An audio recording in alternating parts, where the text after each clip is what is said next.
Good evening বন্ধুরা। আজ আমি আপনাদের সামনে একটি সুন্দর গ্রামীণ পদ্ধতিতে কাঠের উনানে রান্না চিকেন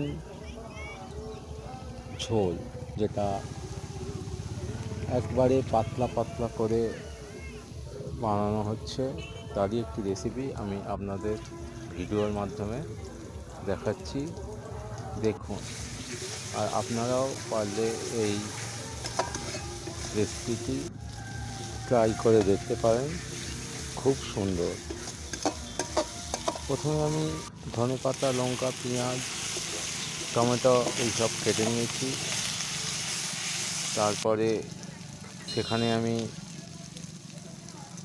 পেঁয়াজ ভেজেছি, চিকেনটাকে আগে ভেজে নিয়েছি, তারপর মশলা করেছি, করে তাতে চিকেন, আলু দিয়ে ভালো করে কষে শেষ মুহূর্তে একটু জল দিয়ে তারপর সেখানে চিকেনের ঝোলটি রান্না করেছি। খেতে খুব সুন্দর হয়েছে।